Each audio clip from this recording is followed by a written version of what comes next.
back to CSE tutorial. In this video, you will learn the chapter algebraic expression. Algebraic means the word, it comes from the word algebra, जिसके अंदर की जैसे alphabets हैं आपके x, y, z या a, b, c, इसका इस तरीके के अल्फाबेट्स जो हैं वो इसमें आते हैं. और expression means the combination of variable and constants.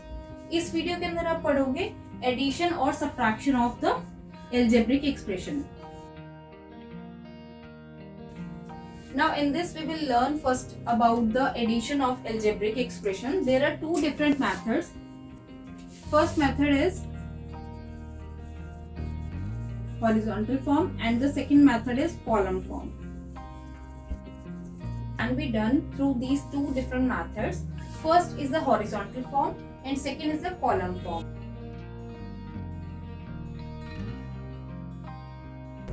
And while adding or subtracting algebraic expression, you have to be very careful that they can be done only with the like terms.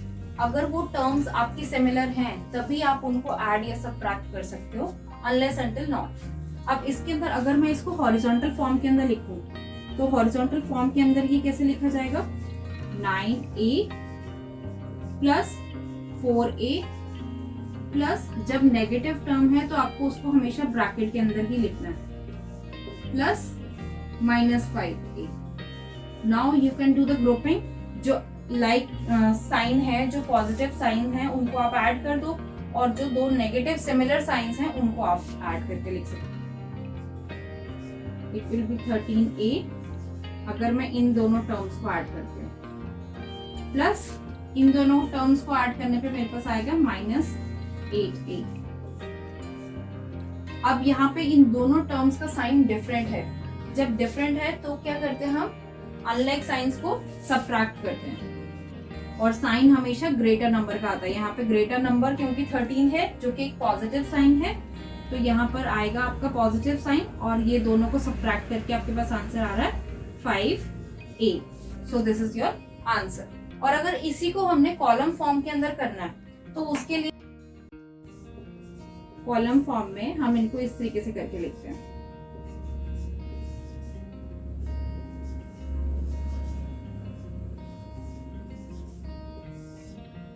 इस तरीके से जो आप लिखोगे इसको हम column form कहते हैं.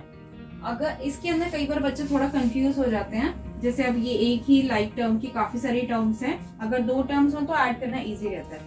अब यहाँ पे इन दोनों को जब आप करते हो तो it will B 13a. When we have added these two, it will be -8a. और इनको ऐड करने पे आपके पास में क्या आ गया? 5a. So its answer is 5a. Now let us solve this question through both the methods which we have learned. सबसे पहले इसको हम जो है कॉलम मेथड से करते हैं. कॉलम मेथड के अंदर हम इनको लाइक टर्म्स को इकट्ठा करके लिखेंगे. सेकेंड वाला है, इसके अंदर 4a बाद में लिखा हुआ है तो आपको यहाँ पे करके लिखना है इसको पहले, और b वाली टर्म्स के नीचे b को ही लिखेंगे हम, प्लस 2b और फिर क्या है आपका प्लस c. यहाँ पे क्या है आपके पास में 8 -3b -2c. जब हम इनको ऐड करेंगे तो हम इनके साइन का ध्यान रखेंगे. यहाँ पे +6 है, -4 है, so it will be +2 and +a, यानी कि 3a इसका आंसर हो गया. इन दोनों को करेंगे तो ऐड करके आपके पास आया 10b और उसमें से 3 माइनस कर दिया तो आपके पास में क्या आया? क्या साथ में प्लस था तो +7b. अब यहाँ पे दो नेगेटिव साइंस हैं तो हम पहले इनको ऐड कर देते हैं. इन दोनों को ऐड करने पे आपके पास आ रहा है -7. उसमें आपने जब 1 ऐड किया तो वो आपके पास में क्या हो गया? -7 और 1 ऐड करने पे इट विल बी -6. साइन हमेशा ग्रेटर नंबर का लगेगा. इसके अंदर आप ऐसे भी कर सकते थे कि -5 + 1 it will B -4 and -2 it will B -6. So this is your answer. ये है कॉलम मेथड. कॉलम मेथड के अंदर हम इस तरीके से करते हैं. अब इसी क्वेश्चन को मैं आपको हॉरिजॉन्टल फॉर्म के अंदर करके बताती हूँ. जब हम इसको हॉरिजॉन्टल फॉर्म में लिखेंगे तो सबसे पहले आप इन सब टर्म्स को ब्रैकेट में लिखेंगे.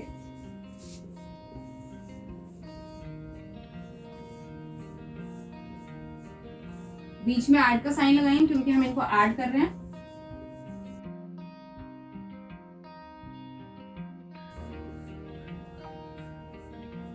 अब जैसे हमने पहले मैंने आपको बताया था कि हम इनको लाइक टर्म्स के अकॉर्डिंगली इनकी ग्रुपिंग करेंगे, तो हम उसी के अकॉर्डिंगली जो ए वाली टर्म्स है उनको इकट्ठा करके लिखेंगे। That will be 6a minus 4a and plus a। ये आपकी सारी लाइक टर्म्स ए के अकॉर्डिंगली इकट्ठे हो गए। उसके बाद में आप बीच में प्लस का साइन लगाओगे, फिर आपने बी के लिए लिखना है ऐसे, and in the same way you have to write for the C also.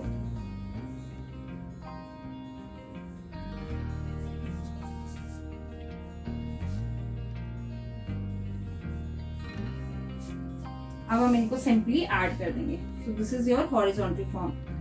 6 plus में आपका -4, दोनों को ऐड करने पे आया आपके पास में 2, क्योंकि 6 जो आपका ग्रेटर नंबर है।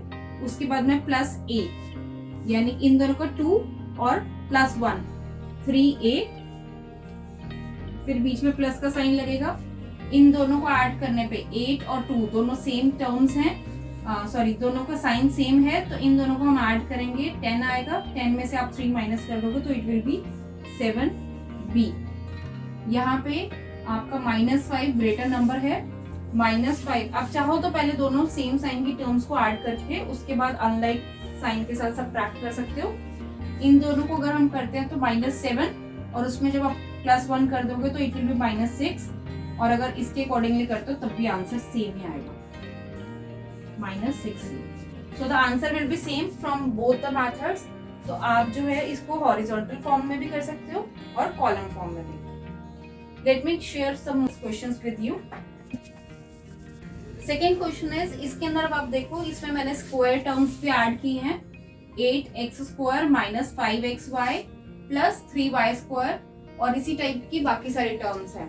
तो इसको मैं आपको हॉरिजॉन्टल फॉर्म में करके बता रही हूँ।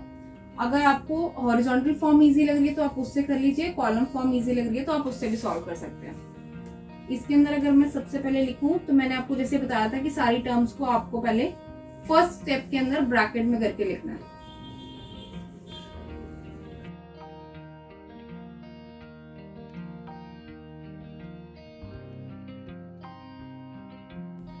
अब इस तरीके से आपने जब करके लिख लिया, this is your first step. इसके बाद में हम इनकी लाइक टर्म्स को इकट्ठा करके लिखेंगे। इसमें x² वाली को पहले मैं सबसे पहले लिख रही हूँ, यहाँ पे ये है प्लस 3x²। बच्चे कई बार गलती से ना इन्हीं टर्म्स को ऐसे ही ऐड करते रहते हैं कि फर्स्ट वाली के नीचे फर्स्ट और सेकंड के नीचे सेकंड, तो आपने वो गलती नहीं करनी है। यहाँ पे जो लाइक टर्म्स होंगे उनके अकॉर्डिंगली ही आप ऐड करोगे इनको। -6x²। उसके बाद आ रही है आपकी xy वाली टर्म्स,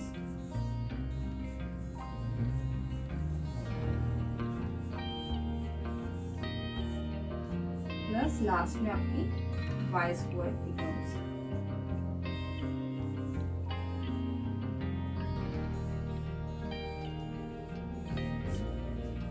अब हम इनको ऐड कर देंगे।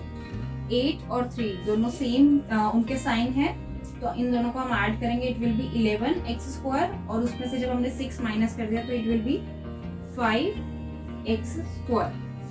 अब ऐसे यहाँ पर इन दोनों के साइन ऑपोजिट हैं, तो हम इन दोनों को सब्ट्रैक्ट करेंगे। इट विल बी -3xy, और -3xy के अंदर जब हम 1 एक और ऐड कर देंगे तो क्योंकि वो ऑपोजिट साइन है तो अब यहाँ पर आएगा आपका -2xy। लास्ट में आपकी दो सेम साइन की टर्म्स हैं, 3 और 1। इन दोनों को ऐड करने पे आपके पास आया 4y²। उसमें से आप 6 माइनस कर दोगे तो it will B -2y²। So this is your answer with the horizontal form. अगर मैं आपको यही जो है क्वेश्चन आपको कॉलम फॉर्म के अंदर करके बता देती हूँ।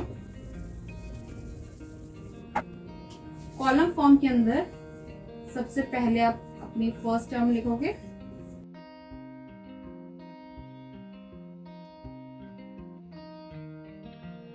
आपकी सेकेंड टर्म। अब बच्चे इसको एज इट इज उठा के इसके नीचे लिख देते हैं, जो कि गलत होता है। आपको जो भी आपकी लाइक टर्म है, जैसे मेरे को x² के नीचे x² वाली टर्म ही लिखनी है, तो it will B 3x² plus 2xy, जिसके अंदर कोई भी साइन नहीं, जैसे यहाँ पे कोई साइन नहीं है तो इसका मतलब वो प्लस टर्म है। पॉजिटिव टर्म है।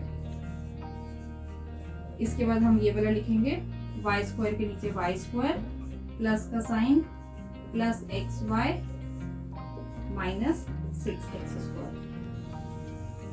अब इसको हम ऐड करेंगे, सेम साइन को आप ऐड कर दो, यहाँ पे आया 11x स्क्वायर, उसमें से आपने -6 किया तो आपके पास में आया 5x स्क्वायर, यहाँ पे -5 और 2 आपके पास में होगा -3xy, उसमें आपने जब एक और -3xy है वो -3xy के अंदर जब आप 1 ऐड करोगे तो it will B -2xy।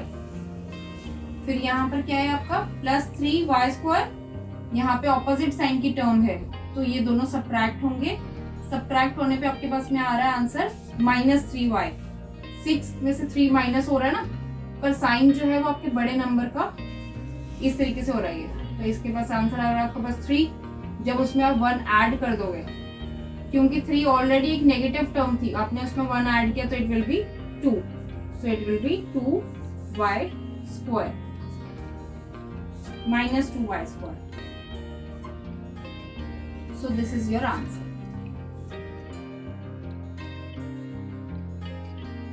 Already explained few questions to you on addition of algebraic expressions. Now students, here I have given you few questions to practice. इनके अंदर जैसे सिंगल टर्म है, इसमें 3 टर्म्स हैं, इसके अंदर 4 डिफरेंट आपके टर्म्स को ऐड करना है आपने, और इसके अंदर x स्क्वायर वाली टर्म्स भी ऐड हो रही हैं। तो अगर इनमें आपको किसी में भी डाउट होगा तो आप कमेंट सेक्शन में लिख के पूछ सकते हो, ठीक है। नेक्स्ट हम जो है वो सबट्रैक्शन ऑफ अलजेब्रिक एक्सप्रेशन के बारे में पढ़ते हैं। Now in this let me give you one example.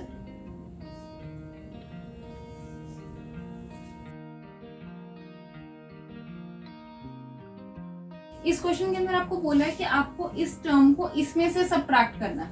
From का मतलब कि इसमें से सबट्रैक्ट करना है। इस ऐसे क्वेश्चंस के अंदर भी बच्चे ज्यादातर गलती ये करते हैं कि इसको पहले बीच में लिखा, बीच में माइनस का साइन लगाया और फिर इसको लिख दिया। That is wrong. आपको सबसे पहले इस टर्म को लिखना है, तो इसको सॉल्व करने के लिए हम ऐसे करेंगे, 6a - 3b + c ब्रैकेट में लिखना हमेशा, उसके बाद में बीच में माइनस का साइन, फिर ब्रैकेट के अंदर आप इस दूसरी टर्म को लिखोगे। आप कॉलम मेथड इसके अंदर भी यूज कर सकते हो इनको सॉल्व करने के लिए, मैं आपको अभी करके बताऊंगी। फर्स्ट हम हॉरिजॉन्टल फॉर्म के अंदर सॉल्व कर रहे हैं। अब इसके अंदर आपने पहले दोनों टर्म्स को क्वेश्चन के अकॉर्डिंगली लिखा, बीच में आपने माइनस का साइन दे दिया। सेकेंड टाइम में मैं इनको ऐसे करके लिखूंगी। आपका फर्स्ट वाला तो बिल्कुल सेम एज इट इज आएगा, सेकेंड के अंदर चेंजेस ये आएंगे कि ये माइनस सबके साथ अब मल्टीप्लाई हो रहा है। जब ये 4 के साथ, क्योंकि 4 एक प्लस टर्म थी तो -4a हो गया, ये प्लस टर्म थी माइनस मल्टीप्लाई हुआ तो इट विल बी -5b, ये माइनस टर्म थी तो 2 माइनस मल्टीप्लाई होकर क्या हो जाएंगे +3c। अब इसके बाद में हमें क्या करना है, जो लाइक टर्म्स है यानी कि a वाली टर्म्स होगी, b वाली टर्म्स और c वाली टर्म, उनको इकट्ठा करके लिखेंगे। तो यहाँ पे सबसे पहले हम लिखेंगे 6a - 4a। आप चाहो तो इनको ब्रैकेट में लिख सकते हो। उसके बाद में आपका -3b -5b,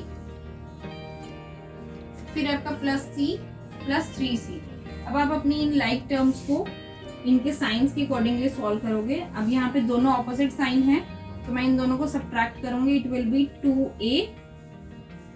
यहाँ पे दोनों का साइन सेम है तो दोनों को ऐड करेंगे, इट विल बी -8b।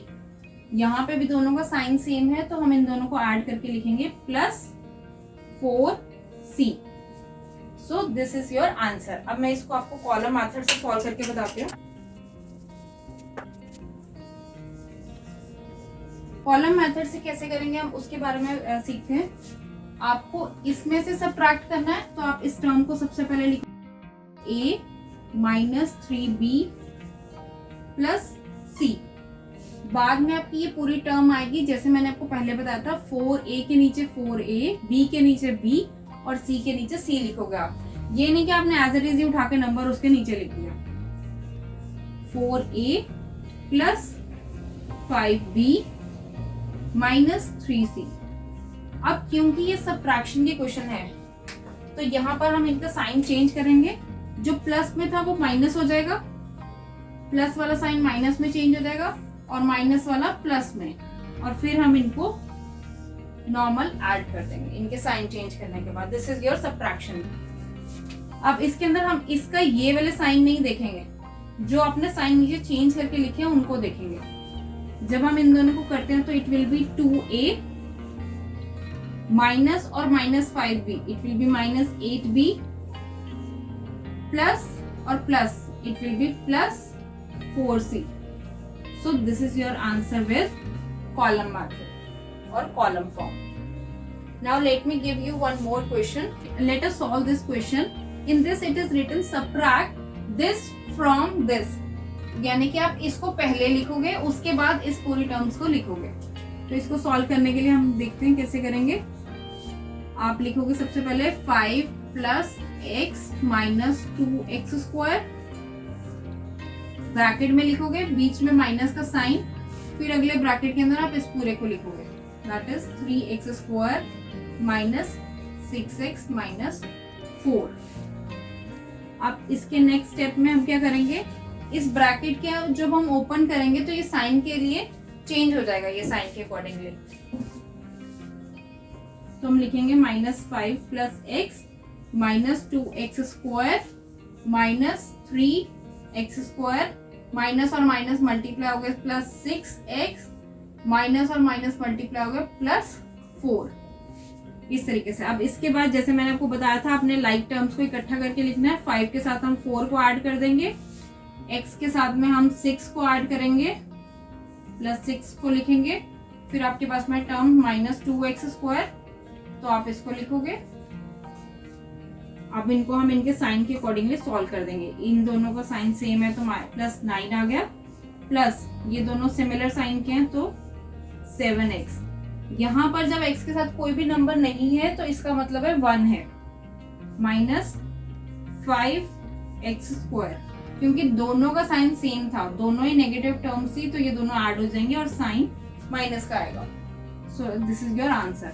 अब इसी को अगर आपने कॉलम मेथड से करना था वो भी मैं आपको बता देती हूँ। इस टर्म को पहले लिखोगे और उसके बाद में ये वाली टर्म इनके नीचे लिखेंगे, माइनस 4, फिर है आपके पास में माइनस 6x, उसके बाद में है प्लस 3x स्क्वायर। अब जैसे मैंने आपको बताया था कि आप इनके साइन चेंज करोगे, जो प्लस है उसको माइनस कर दोगे और जो माइनस है उसको प्लस। इसी के अकॉर्डिंगली हम इनको चेक करेंगे, ये बीच में जो साइन लगे हो हम इनको नहीं देखेंगे। फिर plus 5 plus 4 it will B 9 plus x plus 6x plus 7x, minus और माइनस दोनों ऐड होंगे, minus 5x square. So this is your answer. आप देखोगे आपके आंसर दोनों फॉर्म्स में ही सेम रहते हैं। अब ये जो फॉर्म है ना, this is a standard form, जिसमें या तो ये डिसेंडिंग ऑर्डर में हो या फिर ये असेंडिंग ऑर्डर। इसके अंदर या तो ये डिसेंडिंग ऑर्डर में लिखे जाते हैं या फिर ये असेंडिंग ऑर्डर के अंदर। जैसे कि आप इसके अंदर देख सकते हो कि यहाँ पर कोई भी एक्स टर्म नहीं है और उसके बाद में यहाँ पर एक्स की पावर 1 है। जब एक्स की पावर में कुछ नहीं है तो उसका मतलब एक्स की पावर 1 है। इस केस के अंदर एक्स की पावर 0 है और यहाँ पर एक्स की पावर एक्स स्क्वायर है, तो यानी कि ये क्या हो गया आपका ascending method, sorry ascending form. This is the standard form. और अगर यही मैंने उल्टा लिखा हो कि माइनस 5x, अगर मैंने इसको इस तरीके से लिखा हो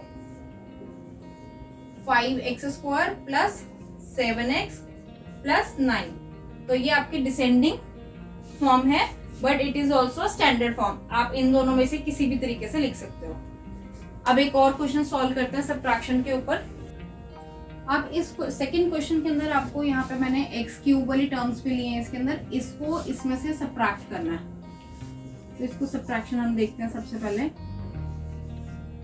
3x cube minus x square plus 2x minus 4। इसके नीचे हम इनकी टर्म्स को लिखेंगे, it will B x cube, फिर आप लिखोगे plus 3x square minus 5x plus 4।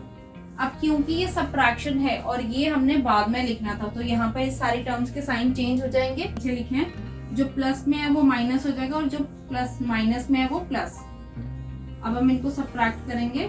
3x cube, उसमें से जब अपने x क्यूब को माइनस किया, यानी कि यहाँ पे 1 है तो it will B 2x cube. यहाँ पे दोनों का साइन सेम हो गया तो it will be minus 4x square. बच्चे यहाँ पे कंफ्यूज मत होना कि ये प्लस का साइन है और माइनस, आपने ये जो नीचे साइन दिए हैं उसके बाद आपने यही लेने हैं। अगर ज्यादा किसी बच्चे को लगता है तो इनको रब कर देना कॉपी में अपने। उसके बाद में यहाँ पे प्लस और ये भी प्लस, तो प्लस 7x माइनस और minus, it will be minus 8। So this is your answer. तो ये आपके कॉलम मेथड से है, कॉलम फॉर्म से इस तरीके से आप इसको कर सकते हो। और मैं आपको इसके कुछ प्रैक्टिस क्वेश्चंस देती हूँ ताकि आप सब्ट्रैक्शन ऑफ अलजेब्रिक एक्सप्रेशन की भी प्रैक्टिस कर सको। These questions you can practice. If you have any doubt, you can ask me in the comment section. You can tag me on the Instagram by CSE Tutorial. I hope you find this video useful. Don't forget to hit the like button and subscribe to CSE Tutorial for more such videos. Thanks for watching, dear students.